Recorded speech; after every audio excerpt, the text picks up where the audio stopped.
अरे बहू, अरे ओ बहू, मर गई क्या? अभी आई माँ जी। अरे करमजली, सुबह के 10 बज गए हैं, नाश्ता दोपहर में बनाओगी क्या? अरे माँ जी, मैं थोड़ी सी इमली खा रही थी। अरे बहू, तू इमली खा रही है? हे भगवान, आपका लाख लाख शुक्रिया, आखिर आपने मेरी सुन ही ली। हाँ माँ जी। अरे माँ जी, भगवान ने आपकी क्या सुन ली? अरे हमारे घर में खुशियाँ आने वाली हैं, अब हमारे घर में भी किलकारियाँ गूंजेगी। माँ जी, क्या आप पेट से हो? मैं पूछ रही हूँ कि आप प्रेग्नेंट हो क्या? क्या कहा बहू? अरे माँ जी, आप ही तो कह रही थी कि घर में खुशियाँ आने वाली हैं। अरे बहू, तू ये कैसी बात कर रही है? अरे बहू देख, मैं तुमको कुछ कहना नहीं चाहती, लेकिन तुम मुझे कहने पर मजबूर कर देती हो, बेवकूफ कहीं की। अरे पगली, मैं दादी बनने वाली हूँ। दादी बनने वाली हो तो मतलब? अरे हाँ, तू माँ बनेगी और मैं दादी बनूंगी। अरे माँ जी, आपको किसने बोली कि माँ बनने वाली हूँ? देख बहू, हमसे मजाक मत कर, नहीं तो मैं तेरी चोटी खींच लूंगी। मुझे सब पता है, तू अभी इमली खा रही थी। अरे माँ जी, कल मैंने थोड़ी सी ज्यादा पी ली थी, इसकी वजह से मुझे थोड़ा ज्यादा नशा चढ़ गई थी, उसी को उतारने के लिए इमली खा रही थी। पड़ गई तेरे कलेजे में ठंडक? मुझे पता चला, मुझे पहले पता होता कि तू दारू पीती है, नागिन कहीं की। चल सब छोड़ और खाना बना ले। मेरे पिताजी ने तुझे दहेज के 7 लाख रुपए दिए हैं, इसलिए अब मैं खाना नहीं बनाऊंगी। अरे बहू, तू खाना नहीं बनाएगी तो क्या करोगी? मैं बस टीवी देखूंगी और कुछ नहीं करूंगी।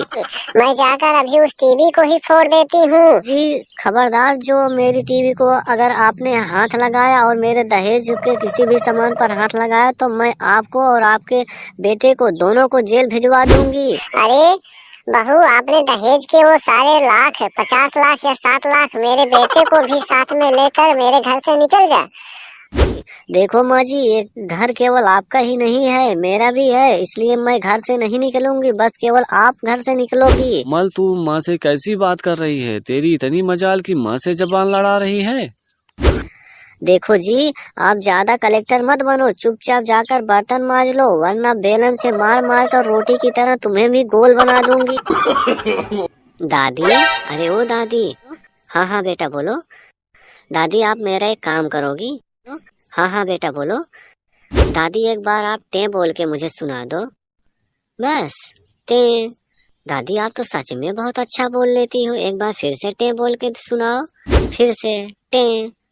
एक बार मेरी मम्मी को क्यों नहीं आप टे बोल के दिखा देती हो? मम्मी से क्यों टे बोल के दिखाऊं?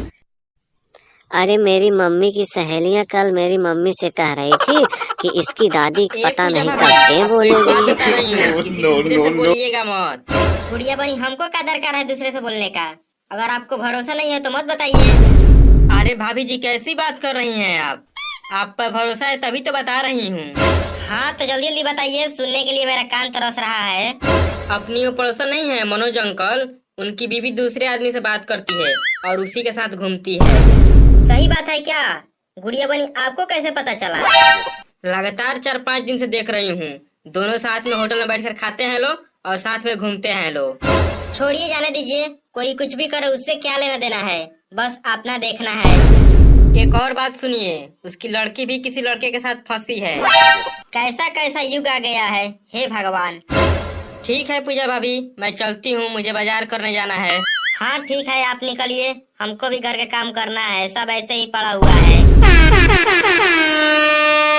शोभा दीदी, आप एक बात सुनी है? ना ना, मैं तो कोई बात नहीं सुनी है। कौन सा बात है? मनोज अंकल की बीवी और उनकी बेटी का दोनों का चक्कर चल रहा है किसी के साथ, किसी से बोलिएगा मत। ये सब बताने से हमको क्या मिलेगा, हम किसी से नहीं बताएंगे। शोभा आंटी, आप कहाँ से आ रही हैं? 5 मिनट पूजा भाजी घर बैठ गई थी, एक बात सुनी हो? कौन सी बात शोभा आंटी? मनोज अंकल की बीवी और उनकी बेटी का दोनों का चक्कर चल रहा है किसी के साथ, किसी से बोलिएगा मत। हमको क्या जरूरी है किसी से बोलने का?